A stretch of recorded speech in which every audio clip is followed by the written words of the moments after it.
सुप्रभात बच्चों। हम लोग पढ़ रहे थे अलंकार और पिछली कक्षा में हम लोगों ने पढ़ा था शब्दालंकार के भेद और आज हम पढ़ेंगे अर्थालंकार के भेद। अर्थालंकार के अंतर्गत उपमा अलंकार है और उपमा अलंकार की परिभाषा इस प्रकार से है। उपमा का अर्थ है सादृश्य, तुलना या समानता। जहाँ पर उपमेय की तुलना किसी समान गुण के आधार पर उपमान से की जाए वहाँ पर उपमा अलंकार होता है। अर्थात किसी किसी के रंग के आधार पर, किसी के समान आकार के आधार पर उपमेय की तुलना यदि उपमान से की जाती है तो वहाँ पर उपमा अलंकार होता है। उपमा के 4 अंग होते हैं। उपमेय, उपमेय बच्चों किसको कहते हैं? जिसकी उपमा की जाए। और उपमान, उपमान जिससे तुलना की जाती है। साधारण धर्म उपमेय और उपमान दोनों से समानता रखने वाले धर्म को कहा जाता है। वाचक शब्द उपमेय और उपमान की समानता प्रदर्शित करने वाला सादृश्यवाचक शब्द होता है। तो बच्चों इसका उदाहरण इस प्रकार से है। पीपर पात सरिस मंडोला। इसका स्पष्टीकरण इस प्रकार है। उपर्युक्त उदाहरण में पीपर पात उपमान है, मन उपमेय, साधारण धर्म डोला तथा वाचक शब्द सम है, अतः यहाँ पर उपमा अलंकार है। उपमा अलंकार के अन्य उदाहरण हैं नील सरोरु श्याम, तरुण अरुण बारिज नयन। इस उदाहरण में नयन उपमेय है, सरोरु और बारिज उपमान है, नील और अरुण साधारण धर्म है। समान आदि वाचक शब्द का लोप हुआ है, इस कारण से यहाँ पर भी उपमा अलंकार है। एक अन्य उदाहरण मुख मयंक सम मंजू मनोहर। इस उदाहरण में भी मुख उपमेय है, मयंक उपमान है, मंजू और मनोहर साधारण धर्म तथा समवाचक शब्द है, अतः यहाँ पर भी उपमा अलंकार है। तो बच्चों इस तरह से आपको उपमा अलंकार की परिभाषा समझ में आ गई होगी और इसको आप अपनी अभ्यास पुस्तिका में नोट कर लीजिएगा। अब है रूपक अलंकार। रूपक अलंकार किसे कहा जाता है? जहाँ उपमेय में उपमान का भेद रहित आरोप हो, वहाँ पर रूपक अलंकार होता है। अतः रूपक अलंकार में उपमेय और उपमान में कोई भेद नहीं होता है।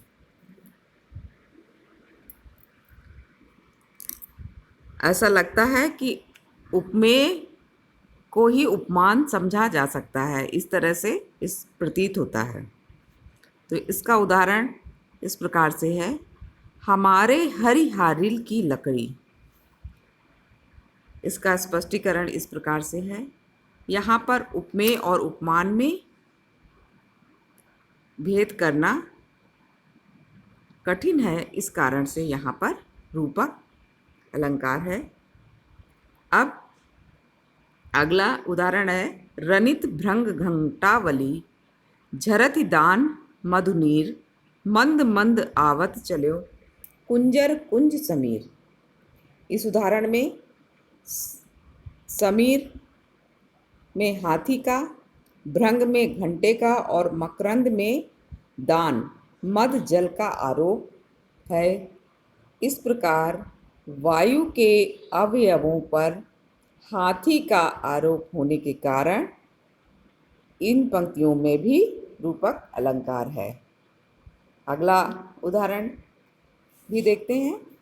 ओ चिंता की पहली रेखा, अरे विश्व वन की व्याली। ज्वालामुखी स्फोट के भीषण प्रथम कंपसी मत वाली। इस उदाहरण में चिंता उपमेय में विश्व वन की वैली उपमानों का आरोप किया गया है, अतः यहाँ पर भी रूपक अलंकार है। अब बच्चों पढ़ते हैं उत्प्रेक्षा अलंकार। उत्प्रेक्षा अलंकार किसे कहा जाएगा बच्चों? इसकी परिभाषा इस प्रकार से है कि जहाँ पर उपमेय में उपमान की संभावना की जाए वहाँ उत्प्रेक्षा अलंकार होता है। उत्प्रेक्षा को व्यक्त करने के लिए प्रायः मनु, मनऊ, मानव, जानेऊ, जानो आदि वाचक शब्दों का प्रयोग किया जाता है।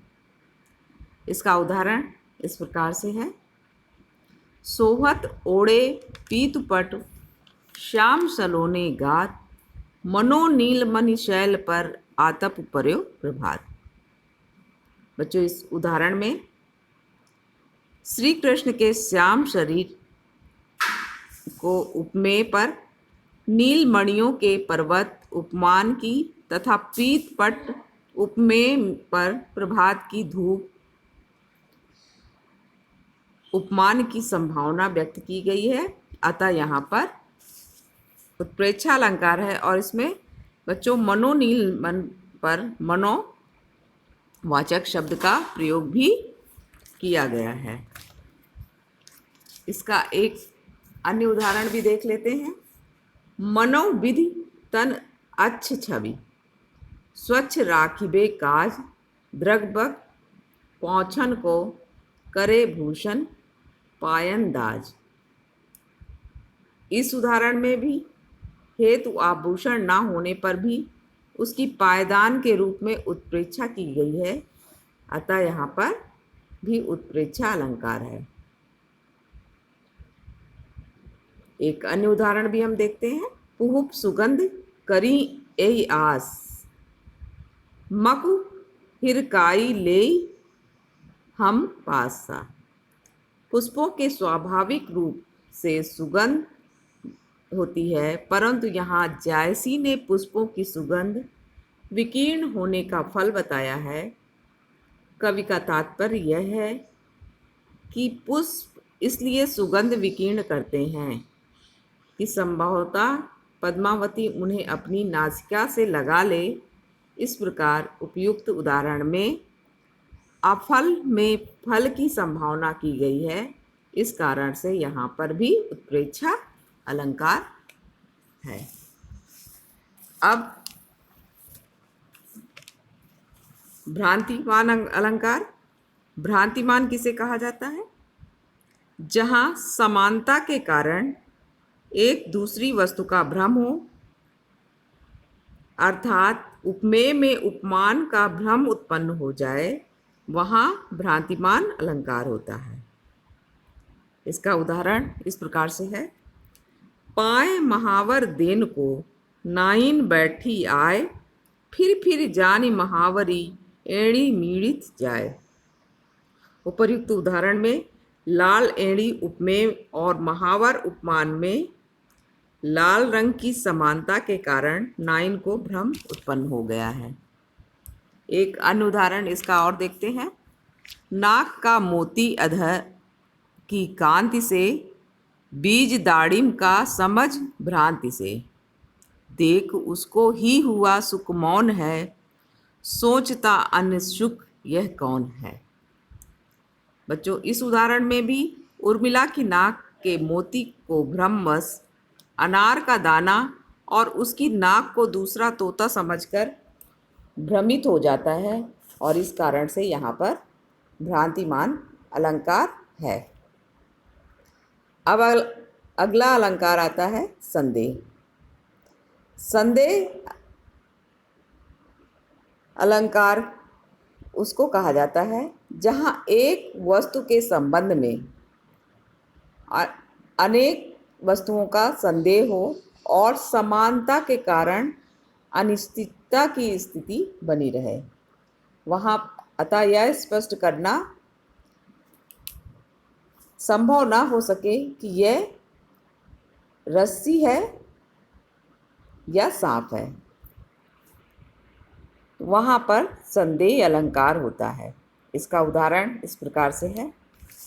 केधो व्योम बीथिका भरे हैं, भूरि धूमकेतु वीर रस वीर तरवारी सी उधारी हैं। तुलसी सुरेश चाप केधो दामिनी कलाप, केधो चली मेरु ते कृसानुसरी भारी हैं। उपर्युक्त उदाहरण में लंका दहन के वर्णन में हनुमान जी की जलती पूंछ को देखकर लंका वासियों को यह निश्चित ज्ञान नहीं हो पाता कि यह हनुमान जी की जलती हुई पूंछ है या आकाश मार्ग में अनेक पुच्छल तारे भरे हुए हैं, अथवा वीर ने तलवार निकाली है, या यह इंद्रधनुष है, या यह बिजली की तड़क है, या यह सुमेरु पर्वत की अग्नि की सरिता बही चली जा रही है। अतः इस यहाँ पर संदेह बना हुआ है, इस कारण से यहाँ पर संदेह अलंकार है। तो बच्चों, इस तरह से अलंकार आपके समाप्त हुए और इनको जितने भी अलंकारों की परिभाषा और उदाहरण मैंने बताई है, इसको अपने अभ्यास पुस्तिका में नोट कर लीजिएगा और उनको याद भी कर लीजिएगा।